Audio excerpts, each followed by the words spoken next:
Hello बच्चों। नमस्कार बच्चों।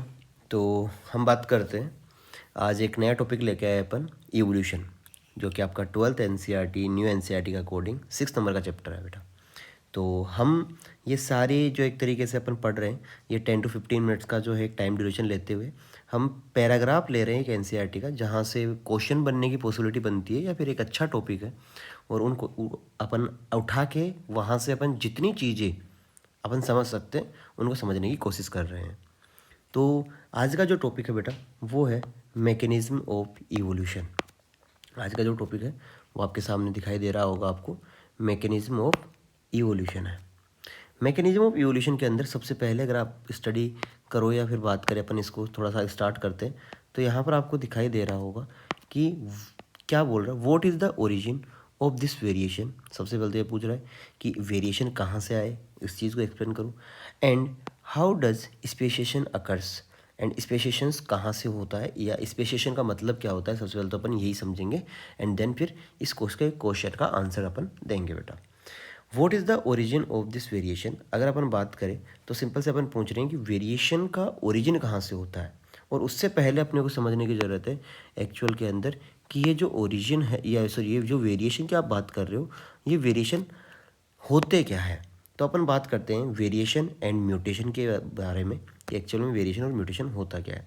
तो आपको यहाँ पर दिखाई दे रहा होगा जिसमें लिखा हुआ है कि म्यूटेशन और वेरिएशन की अगर आप बात करते हैं तो यहाँ पर म्यूटेशन के कुछ करेक्टरिस्टिक्स पैरामीटर दिखाई देते हैं जो कि रैंडम होते हैं। इसके बाद में अपन बात कर लेते हैं डायरेक्शनल लेस होते हैं और लार्ज चेंजेस को लेके आता है अपना म्यूटेशन। वहीं अगर अपन बात करें थोड़ा सा वेरिएशन के बारे में, तो वेरिएशन अपन बोलते हैं कंटिन्यूस होते हैं, डायरेक्शनल होते हैं एंड स्मॉल चेंजेस होते हैं। ये जनरली आपके मियोसिस 1 के दौरान जो है ये देखने को मिलता है वेरिएशंस। एंड आप बोल सकते हो कि वेरिएशन जो होती है एक स्मॉल यूनिट होती है एंड डायरेक्शनल चलती है एंड हमेशा कंटिन्यूटी में बनी रहती है। जैसा कि आप जब इवोल्यूशन पढ़ते हैं तो वहाँ पर पढ़ते हो कि आज भी जो है इवोल्यूशन चल रहा है, बट नो डाउट उसकी रेट जो है ओवरऑल बहुत ही लो है, स्लो स्पीड से चल रहा है। दैट मीन्स कि वेरिएशन कंटिन्यूस चलते हैं, म्यूटेशन सडन चेंज रैंडमली आते हैं एंड डायरेक्शनल लेस होते हैं वो, और सडन बड़े चेंजेस को लेके आता है, लार्ज चेंजेस को इंट्रोड्यूस करता है। इसको आप म्यूटेशन बोलते हो। तो सबसे पहले आई होप आपको वेरिएशन का मीनिंग समझ में आया होगा। एंड सेकंड आपका जो टॉपिक है हम या फिर ये जो वर्ड आपके सामने आया है स्पेशिएशन, ये वर्ड आपको समझ में आया होगा या सॉरी इसको अपन आप समझते हैं। स्पेशिएशन की अगर अपन बात करें तो स्पेशिएशन के लिए आप बहुत सिंपल एक वर्ड यूज़ कर सकते हो कि फॉर्मेशन ऑफ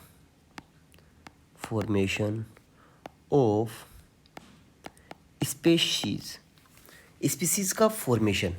अब वो स्पीसीज़ का फॉर्मेशन हो सकता है हम वेरिएशन से बात कर ले या फिर अपन बात कर ले म्यूटेशन के थ्रू, किसी भी तरीके से जो है स्पीशीज़ का फॉर्मेशन होना चाहिए।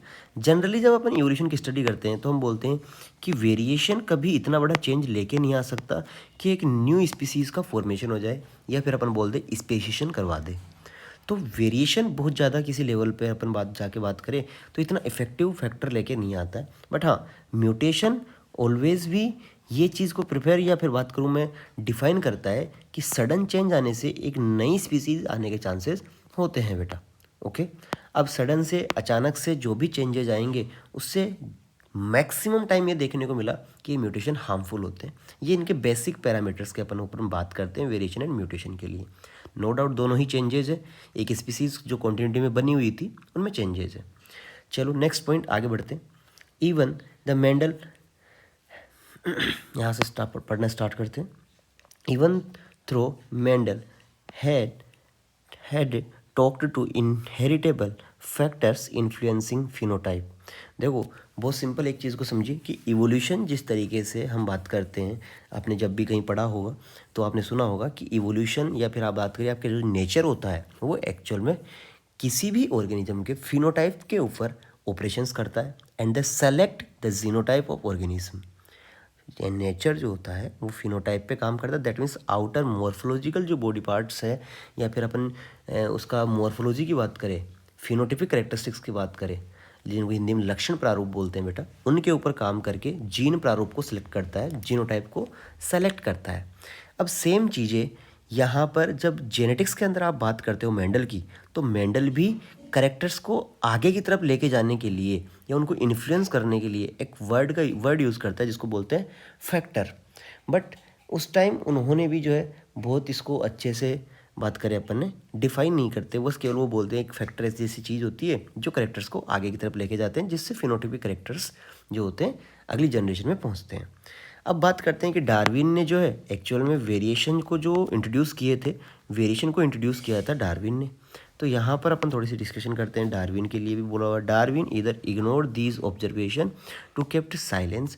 डार्विन ने इन सभी चीज़ों को इग्नोर किया, इनकी ऑब्जर्वेशन के लिए बताई, और जो है साइलेंस कीप्ट साइलेंस का मतलब उनने कोई भी इसके बारे में स्टेटमेंट नहीं दिया कि व्हाट इज़ द वेरिएशन और ये वेरिएशन आता कहाँ से है स्पीसीज़ के अंदर।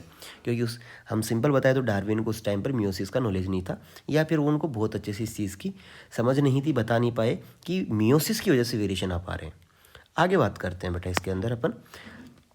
Next point, in this first dedicated, या फिर आप बात करें कि फर्स्ट टाइम जो है यहाँ पर आपको 20 सेंचुरी के अप्रोक्सीमेट 20 सेंचुरी के आसपास यहाँ पर फर्स्ट टाइम जो है हुगो डिवरीज नाम के एक साइंटिस्ट आते हैं। और वो हुगो डिवरीज, ये ध्यान रखना बेटा, हुगो डिवरीज, कई बार क्वेश्चन को गलत करवाने के लिए यहाँ डी वायरस या फिर ऐसे कुछ और वर्ड्स को चेंज करके दे सकता है, तो ध्यान रखिए Hugo de Vries based on his work, Hugo de Vries on his work on evening primrose. सबसे पहले इसको हाईलाइट कर लीजिए बेटा, ये वर्ड आपके लिए, ये जो पॉइंट है ये जिसके ऊपर अपन बात कर रहे हैं म्यूटेशन की थ्योरी के लिए काम किया गया था, उस प्लांट का नाम है ये इवनिंग प्रिमरोज। ठीक है, तो हुगो डिवरीज ने म्यूटेशन के ऊपर काम किया, और कौन से प्लांट पे काम किया, ये किया इवनिंग प्रिमरोज नाम के एक प्लांट के ऊपर काम किया। और उन्होंने वहाँ पर इसके अंदर म्यूटेंट, या फिर मैं बात करूँ चेंजेस को देखा। यहाँ पर क्या देखा बेटा, चेंजेस को उन्होंने देखा। आगे बात कर रहे हैं अपन इसके अंदर म्यूटेशन एक्चुअल में होते क्या है। अब यहाँ पर हुगो डिवरीज क्या बताते हैं, लार्ज डिफरेंस अराइज, एक बड़े चेंजेस, लार्ज डिफरेंस अराइज, और वो भी जो डिफरेंस आ रहे हैं वो कैसे आएंगे बेटा, सडनली आएंगे। यहाँ पर आपको ये दिखाई दे रहा है, लार्ज चेंजेस दिख रहा होगा, लार्ज चेंजेस, एंड हम बोल रहे हैं ये चेंजेस जो है ये कैसे होंगे बेटा, सडनली आएंगे। यस और नो, लार्ज सडनली, यही चीज़ अपन ने अभी बात की थी कि बड़े चेंजेस होंगे और अचानक से अराइज हो जाएंगे, अचानक से ये सामने आएंगे इन दिस पॉपुलेशन। कहाँ पर, पॉपुलेशन के अंदर। ये पूरा स्टेटमेंट आपको पूछा जा सकता है करेक्ट स्टेटमेंट के अंदर नीट में, large difference arise suddenly in a population that call evolution, sorry mutation, इस तरीके से कुछ आपका जो है स्टेटमेंट बन के आ सकता है। He is believed that it is mutation which caused evolution. और ये बताते हैं कि एक्चुअल के अंदर सिंपल बोले तो इनकी जो प्रिंसिपल है इसके अकॉर्डिंग ये इनका मानना है कि इवोल्यूशन के अंदर जो चेंजेस है, या फिर आज तक जो इवोल्यूशन हुआ है, आज तक जो इवोल्यूशन हुआ है, जो चीज़ों में उद विकास हुआ है, जो चेंजेस आए हैं, वो इसी ही म्यूटेशन की वजह से ही आया है बेटा। और कहीं ना कहीं हम भी इस चीज़ को मानते हैं कि अगर म्यूटेशन नहीं होता तो नो डाउट पॉपुलेशन या फिर जो है ह्यूमन की ओरिजिन इतनी जल्दी नहीं हो पाता। बड़े चेंजेस हुए, और बाई चांस जो भी चेंजेस हुए वो सारे पॉजिटिव हुए। नो डाउट हम बात करते हैं कि म्यूटेशन मैक्सिमम जो होते हैं डायरेक्शनल लेस होते हैं और हार्मफुल होते हैं, जबकि वेरिएशन यूजफुल होती है। आगे इसके अंदर बात करते हैं, and note the minor variation. अब देखो छोटे चेंजेस के लिए यहाँ पर थोड़ा सा अपने को दिखा रहा है कि वेरिएशंस जो होते हैं छोटे होते हैं, माइनर होते हैं, और वो वेरिएशन जो होते हैं हेरिटेबल या हेरिडिटी के दौरान जनरली देखने को मिलते हैं कि जब एक जीन के या फिर एक जब गेमिट्स का फॉर्मेशन हो रहा होता है उस दौरान उनके डिवीजन के दौरान जो है कुछ चेंजेज आ जाते हैं और उनकी अपन बात करते हैं। ठीक है, तो अपन इसमें बोल रहे हैं and note the minor variation that Darwin talked about. Darwin इन सब के लिए कुछ भी यहाँ पर मत नहीं देते, बात नहीं करते। और डार्विन हमेशा एक ही चीज़ पे स्टैंड रहते हैं कि हाँ, एक वेरिएशन नाम की कुछ फैक्टर है और वो वेरिएशन जो होते हैं अगली जनरेशन में कैरी फॉरवर्ड होते हैं या फिर इनहेरिटेबल होते हैं। वेरिएशन क्यों आते हैं, कहाँ से आते हैं, इनके बारे में डार्विन कुछ नहीं बताते। अब बोलते हैं म्यूटेशन आर रेंडमली। म्यूटेशन के लिए हुगो डे व्रीज बता रहे हैं म्यूटेशन रेंडम होते हैं एंड डायरेक्शनल लेस होता है। एनसीईआरटी का वर्ड है, डायरेक्शनल लेस होता है। वाइल डार्विन, और वहीं पर जो है डार्विन आपका बोलता है वेरिएशंस जो होते हैं वो स्मॉल होती है, वेरिएशंस स्मॉल होगी और डायरेक्शनल होगी, स्मॉल एंड डायरेक्शनल होगी। Evolution for Darwin was gradual while de Vries believed mutation called speciation and then. भाई साहब यहाँ से ये प्रूव करता है डार्विन, बात करें हुगो डी व्रीज, कि एक्चुअल में नई पॉपुलेशन या न्यू स्पीसीज या स्पेशिएशन का जो फॉर्मेशन होगा वो स्पेशिएशन के फॉर्मेशन का कारण हमेशा म्यूटेशन ही होगा, ये नो। और साथ ही साथ ये जो बड़ा चेंज है, ये अचानक से आने वाला लार्ज चेंज है, इसके लिए एक वर्ड दिया गया शाल्टेशन। शाल्टेशन इसको बोलते हैं सिंगल स्टेप लार्ज म्यूटेशन, या अचानक से बड़ा चेंज, लार्ज चेंज को आप क्या बोलते हो बेटा, शाल्टेशन यहाँ पर अपन बोलते हैं। क्लियर है यहाँ तक? आगे बात करते हैं study in a population genetics later then Brown. या अब इसके अंदर हमको ये चीज़ें क्लियरली समझ में आ रही है, स्टडी इन पॉपुलेशन जेनेटिक्स। आगे आप इसकी स्टडी जो है म्यूटेशन की स्टडी या फिर अपन बात करें वेरिएशन की जो स्टडी है, ये आप जेनेटिक्स के अंदर करते हैं। और अब अपन इसके अंदर थोड़ी और क्लियरिटी के लिए अपन क्या करते हैं, चीज़ों को और देखते हैं कि यहाँ से क्वेश्चन कब कब आया हुआ है। सबसे पहले अगर PYQ की बात करूँ तो नीट 2022 में आ रखा है, 2019 में है, 18 में एंड 2007 में भी आ रखे हैं। और अगर 2005 के पहले की बात करें तो बहुत बार क्वेश्चन जो है बेटा यहाँ से रिपीट हुआ है और आया है क्वेश्चन। तो पिछले 5 साल में भी यहाँ पर एक बार क्वेश्चन आ रखा है, तो पॉसिबिलिटी है कि इस बार भी यहाँ पर स्टेटमेंट से कुछ क्वेश्चन बनने का चांस हो। अब इसके लिए कुछ क्वेश्चंस डिज़ाइन किए जाते हैं और वो स्टेटमेंट के अंदर क्वेश्चन बनते हैं कि वो कैसे बन सकते हैं। नो वेरिएशन नो इवोल्यूशन, ध्यान रखना, वेरिएशन नहीं होगा तो इवोल्यूशन नहीं होगा। हाँ, नो डाउट इवोल्यूशन के लिए कहीं ना कहीं म्यूटेशन भी रिस्पॉन्सिबल है, बट मैक्सिमम टाइम जो म्यूटेशन होता है वो अपने को पता है हार्मफुल होता है। नो वेरिएशन नो इवोल्यूशन, मोर इवोल्यूशन। जितने ज़्यादा वेरिएशन होगा, जितने छोटे छोटे चेंजेज आएंगे, उतने ज़्यादा इवोल्यूशन होगा, इवोल्व होती जाएगी और उसको नेचर सेलेक्ट करेगा। तो आगे लिखा है raw material for evolution is variation.